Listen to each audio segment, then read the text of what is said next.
Hi అండి. మా బాబు బర్త్‌డేకి వచ్చిన గిఫ్ట్స్ అయితే ఓపెన్ చేస్తున్నాము. అదే రోజు నైట్ ఫంక్షన్ నుండి వచ్చేసరికి 12:30, 1 అలా అయింది. ఇంకా ఆ రోజు ఇంకేం పడుకుంటాంలే అందరం అన్నాం మాట్లాడుకుంటూ కూర్చుంటున్నాం కదా! ఎలాగో గిఫ్ట్స్ ఓపెన్ చేద్దాం అనేసి ఇంకా గిఫ్ట్స్ అయితే అన్నీ తీసుకొచ్చి అక్క ముందైతే పెట్టేశాను. అక్కయ్య అంటే మా తోటి కోడలు. ఆ అక్క అయితే గిఫ్ట్స్ అన్నీ ఓపెన్ చేస్తుంది. ఇంకా అందరైతే ఇగ కూర్చొని ఇలా చూస్తున్నారు మాట్లాడుకుంటూ ఏదో ఒకటి. ఇంకా చాలా రోజులకి అంటే మా ఇంటికి ఫస్ట్ టైమ్ అనమాట రిలేటివ్స్ రావడం. అంటే ఇన్ని రోజులు మేము సింగిల్ రూమ్‌లో ఉన్నాం కదా! ఎవరిని రమ్మనడానికి కానీ, వాళ్ళు రావడానికి కానీ చాలా ఇబ్బంది పడేవాళ్ళం. ఇంకా ఇప్పుడు 1 బీహెచ్‌కే తీసుకున్నాం. బర్త్‌డే ఉంది అందరికీ సరిపోతుంది అని. ఇంకా అక్కడైతే ఫస్ట్ టైమ్ అన్నమాట. మేము ఫంక్షన్ చేయడం ఫస్ట్ టైమ్, అందరు రావడం కూడా మా ఇంటికి ఫస్ట్ టైమ్. సో, బర్త్‌డే అయితే అనుకున్న విధంగా చాలా బాగా జరిగింది. ఇంకా ఫస్ట్ తీసిన గిఫ్ట్ అయితే మా ఆయన వాళ్ళ ఫ్రెండ్ ఫోటోగ్రాఫర్స్ వాళ్ళు ఇచ్చారు. ఇంకా ఈ డ్రెస్ అయితే ఫ్యామిలీ ఫ్రెండ్ అన్నయ్య, ఆ అన్న అయితే తీసుకొచ్చారు. ఇంకా ఈ డ్రెస్ అయితే మా డ్యాడీ వాళ్ళు అంటే మా అమ్మ వాళ్ళు పెట్టారు బాబుకి. ఇంకా అనుకున్న విధంగా అయితే బర్త్‌డే అయితే బాగానే జరిగింది. ఒక కేక్ కటింగ్ టైంలో మా బాబు ఏడవడం అదొక్కటే కొంచెం డిసప్పాయింట్. దానివల్ల ఏంటంటే నేను వ్లాగ్ అనేది అంటే వీడియో షూట్ చేయలేదు. కేక్ కటింగ్ టైంలో కానీ ఎక్కువ ఫొటోస్ దిగలేదు. కొంచెం క్రాంకీ అయ్యాడనమాట. ఇంకా ఈ గిఫ్ట్ వచ్చేసి మా ఓనర్ అక్కయ్య వాళ్ళైతే పెట్టారు బాబుకి. అంటే ఎంతమందిని పిలిచామో వాళ్ళందరైతే వచ్చారు. ఫ్రెండ్స్, ఫ్యామిలీ, రిలేటివ్స్ అందరైతే వచ్చారు. చాలా హ్యాపీ అనిపించింది. మా చెల్లిని మిస్ అయింది. మా చెల్లినైతే బాగా మిస్ అయ్యాం బర్త్‌డే రోజైతే.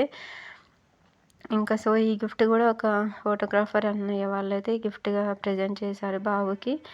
సో, బర్త్‌డే అయితే అనుకున్న విధంగానే జరిగింది. నేను ఫస్ట్ అనుకునేదేంటంటే ఏమైనా ఫంక్షన్స్ చేస్తాం కదా! అప్పుడు ఏదో ఒక డిస్టర్బెన్స్, ఏదో ఒక గొడవ జరగడం అలాంటిది అవుతుందని చాలా భయపడ్డాను. కానీ అలాంటివి జరగకుండా ఉండాలని చాలా ప్రే చేశాను నేనైతే. అసలు అదే విధంగా ఎలాంటి డిస్టర్బెన్స్ కానీ, ఏది గొడవలు కానీ ఏది జరగకుండా మంచిగా జరిగింది సెలబ్రేషన్ అనేది. మేమింకా ఫ్యూచర్‌లో ఏం ఫంక్షన్స్ ఇలాంటివి చేస్తామో లేదో తెలీదు కానీ, మాకింకా లైఫ్ లాంగ్ మెమరీగా మా బాబు బర్త్‌డే అయితే చేసుకున్నామనే సాటిస్ఫాక్షన్ అయితే ఉండింది మాకైతే. ఎందుకంటే మాకు మేము చేసుకోలేదు. మ్యారేజ్ సెలబ్రేషన్స్ లేవు. 21st డే, శ్రీమంతం లాంటిది ఏది కూడా నేను చేసుకోలేదు. ఇంకా బాబు బర్త్‌డేనే చేసుకుందాం అనేసి ఫిక్స్ అయ్యి ఇంకా బర్త్‌డే అయితే జరుపుకున్నాము అనుకున్న విధంగా.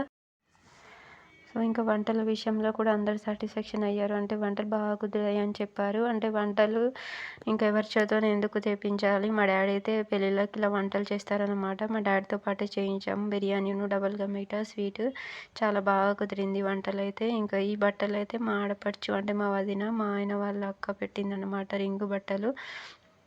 సో, అలా ఫంక్షన్ హాల్ కూడా చాలా బాగుంది. కాకపోతే మా ఇంటికి ఒక 4, 5 కిలోమీటర్స్ అలా దూరంలో ఉంటుంది. ఇంకా ఆటో మాట్లాడుకునేసి ఓలా బుక్ చేసి ఇంకా వెళ్ళాము. సో, అనుకున్న విధంగా అందరైతే వచ్చారు.